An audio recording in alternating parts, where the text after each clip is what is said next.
Bine ai venit pe canalul de tenis!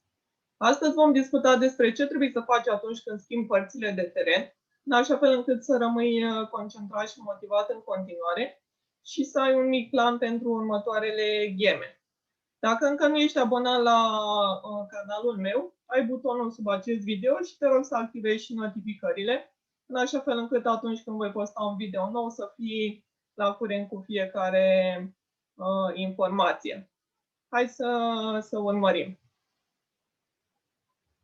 Schimbul părților de teren. Aici ai mai mult timp, da, ai 90 de secunde. Așează-te pe bancă, da, obligatoriu, ne așezăm pe bancă, nu ne plimbăm pe acolo sau nu trecem repede în cealaltă parte a terenului, ca să forțăm cumva și adversarul să revină pe teren, să începem jocul, mai ales avem tendința sau unii jucători au tendința să facă acest lucru, mai ales când sunt conduși, când au pierdut ultimul game sau poate ultimele două game.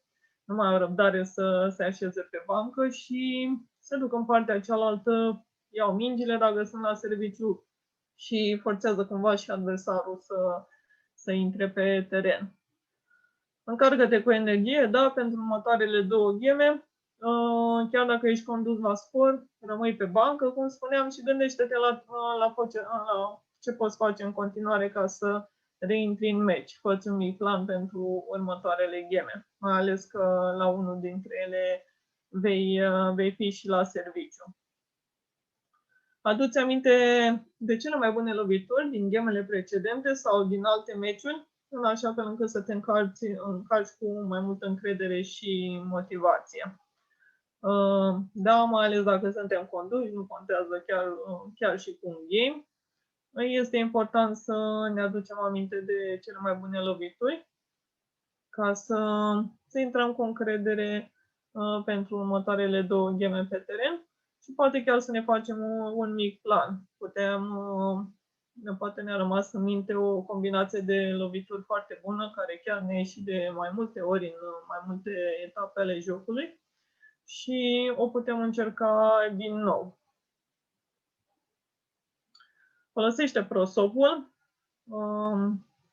chiar să-l pui efectiv pe cap, da, câteva secunde, să fii în lumea ta, să stai puțin să te relaxezi, să nu mai vezi nimic în jur, să nu mai bagi în seamă zgomotele de pe margine și să te aduni, cum se zice pe românește. Este foarte bună tactica asta.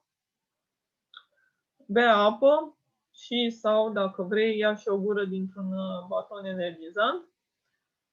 Apa este important să o bem cu guri mici, chiar dacă ne este foarte sete, nu luăm guri mari și nu terminăm jumătate de pet într-o pauză, da? Pentru că apa se va duce brusc în burtă și o să ne cadă greu la stomac, o să ne fie și greu să alergăm. Apoi, relaxează-te sau activează-te în funcție de starea ta emoțională. Da, dacă ai avut două gheme foarte tensionate, cu foarte multă presiune, încearcă să te relaxezi puțin, să te detensionezi. Sau dacă ai avut două gheme în care ai fost moale, da, nu te-ai mișcat foarte bine pe teren, nu ai fost foarte concentrat, încearcă să te activezi, să te aduni și următoarele două gheme să le joci cu multă încredere și să fii plin de energie. Contează foarte mult, deoarece dacă lași să mai treacă încă două gheme și încă două gheme și tot așa, e posibil să nu-ți mai revii până la sfârșit. Mai ales că scorul s-ar putea să se deruleze și în defavoarea ta și o să fii foarte, foarte dezamăgit și nu o să mai ai putere efectiv să faci acest lucru.